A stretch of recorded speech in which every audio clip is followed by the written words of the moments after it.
Hi everybody, so in this short video I'm going to share with you a little productivity hack that will push your performance level up massively from where it is, you know. So even if you're a high performer already, if you're not already doing this little hack, and as I said in the description, it's probably not what you're thinking. If you're not already doing this, this will increase your performance. Like, yeah, from whatever the standpoint is, this is going to push it up. So this little hack is, drum roll, this little hack is putting your phone down at least 30 minutes, but ideally 1 hour to 90 minutes before you go to bed, and let your mind wind down. I'm going to share with you, stay with me, I'll share with you the science behind that as well. But this one little hack, if you do this for 1 week, I guarantee you will start noticing differences. And then if you continue that habit in, the differences will incrementally get better depending on how much of a improvement you can get. So I'm Harvey, I'm a remote property investor, and being in property investing, being in any business or just in life in general, getting your performance up, giving your productivity there, stopping yourself from procrastinating is such a key element. And our sleep is the foundation of our health. So there's a guy called Matthew Walker, he wrote a great book, Why We Sleep. I've studied this on a few angles. I've got a health coach called Stefan, check him out, Better Brain, and I've studied it with him also. And Matthew Walker says it's your foundation. Stefan said to me, no, it's a combination of a few things that really gets your performance there, and your health and your well-being, it all interlinks. And I thought, yeah, okay, he's got a bit of a point. But then I went back to it and I realised, if like a combination of lots of things helps your performance, so like your diet, your relationships, your well-being, your stress levels, your what you eat, how you exercise, all these have a combination towards your productivity, your productivity and your results.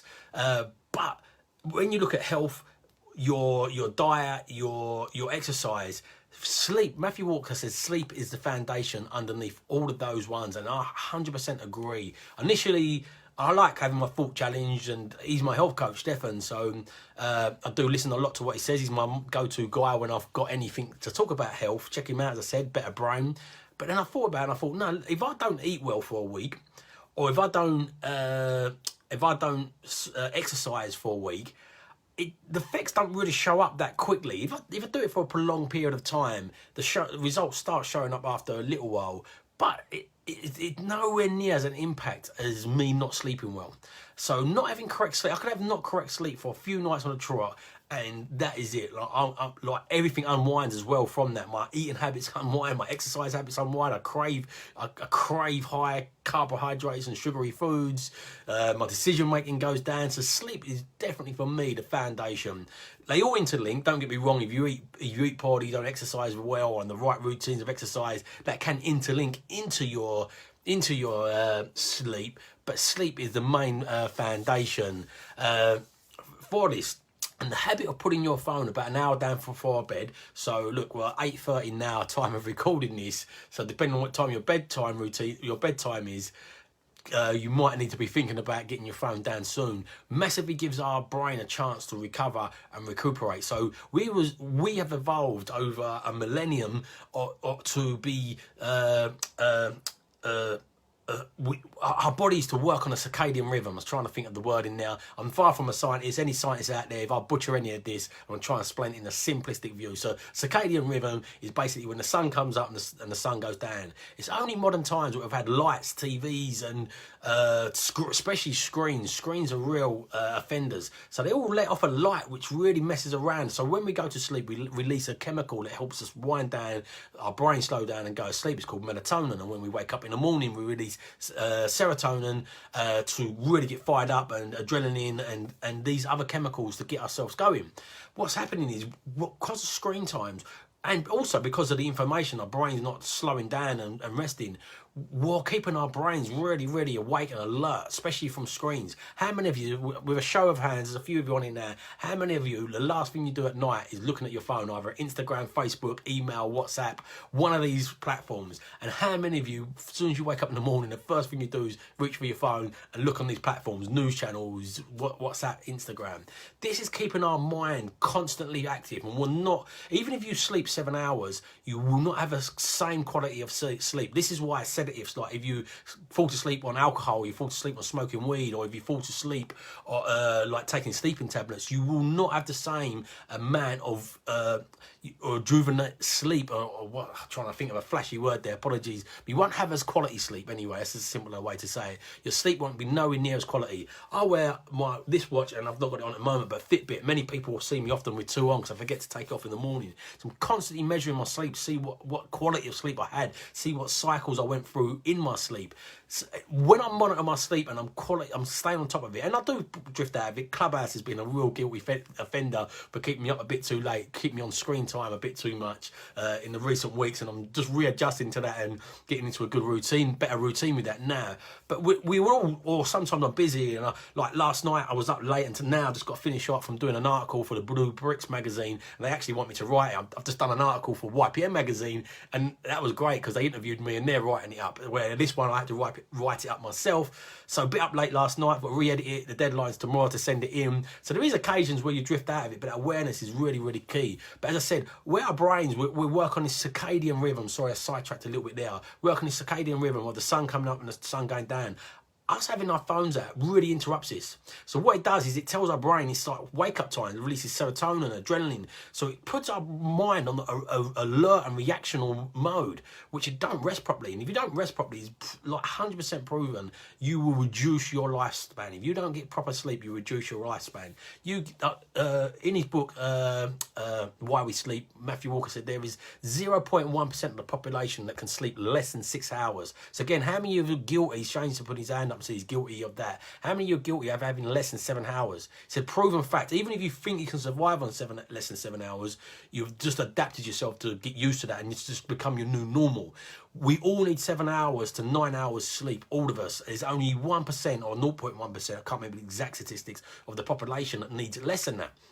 And everybody who thinks they need less than that actually don't. When they measure this in the laboratories, they put you on these brain scans, and they do tests. Like in the book, they've done a test on 2 twins, and they give 1 6 hours sleep and 1 7 hours sleep, and they both put them through the same exercise regimes. They both put them through the same sort of like puzzles, like cognitive puzzles.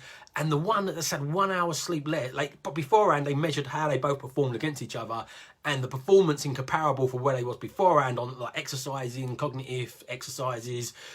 The one had 1 hour less dropped dramatically from just 1 hour less, 6 hours of sleep, just having that little bit less. Just because you adapt to something don't mean it's going to have a diverse effect. So you see loads of these entrepreneurs like Gary Vee, you'll see Elon Musk. Elon Musk sleeps outside his office doors, like it's crazy. He's working crazy hours. But you don't know if that's going to have a knock-on effect further down the line. You'll get the odd exception of the rule, that 1% of the population that might get away with this a future life, but you don't know if you're that person. Most often, if you're doing it now, like 99% of the people, or 99.9% of the people that are doing it now, are doing it because they've adapted to it, not because they're that 1% or that 0.1% or whatever the statistic is.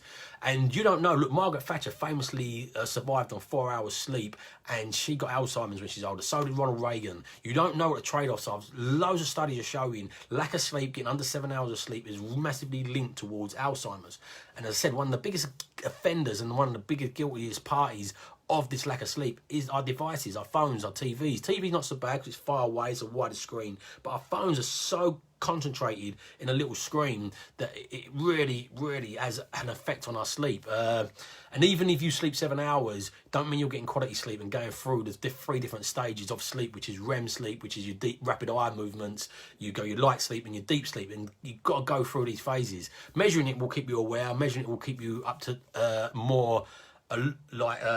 help you manage it better as well, you know. So if I realise I'm having bad sleeps a few nights on a row, I know I need to do something about it, no matter what work I've got on. If I've had 3 or 4 bad nights sleep, it's like, okay, I need to rest and recover myself, because my head goes pop, unfortunately. I have another side effect of that. My head goes a little bit screw with is probably the best word to describe it, or a little bit mad, I guess is the way to say it. But I really have to monitor that. Another little trick you can do before your hour before bed is, or your 90 minutes, or at least 30 minutes, is put your phone on night mode, so it turns it onto a dull like the light gets reduced down in that, so it only lets off a warm red light instead of the blue lights, because they're really bright, these iPhones and these smartphones and these Google phones, whatever phones you've got, really, really bright. Similar again, turn all overhead lights down.